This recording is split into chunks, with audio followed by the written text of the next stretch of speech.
Продолжува растот на цените на недвижностите пред заради високите цени кои ги предизвика енергетската криза. Цените на становите во првиот квартал годинава бележат раст за 12,4% на годишно ниво, а на квартално за 2,9%, покажуваат податоците на Народна банка на Македонија.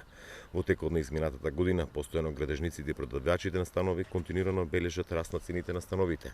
Во првиот квартал беше регистрирано зголемување на цените на становите за 3,2%, во вториот 4,1%, во третиот 5,8%, а во четвртиот 11,2%. Градежниците што ги контактиравме во Струмица велат дека во градот цената за метар квадратен на стан скокни до 900 евра, а при Приградот се продавали по цена од 500 до 700 евра по метар квадратен.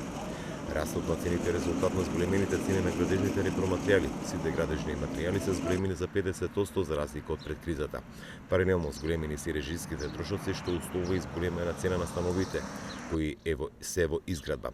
Добар дел од градежните компании кои се двигател на економијата се соочуваат со проблеми по едни цени да склучуваат договори, а на пазарот да се соочуваат со други цени на репроматеријалите, изјавија дел од градежниците во Струмица.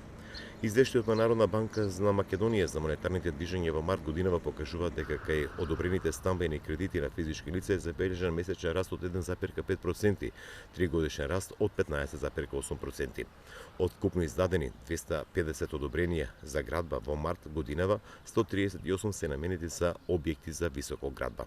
Во периодот јануари-декември лани во базата на регистарот на цени за купнини на Агенцијата за катастар и недвижности се внесени 33.270 трансакции, од кои 25.010 продажби на недвижности во вредност од 914 милиони евра.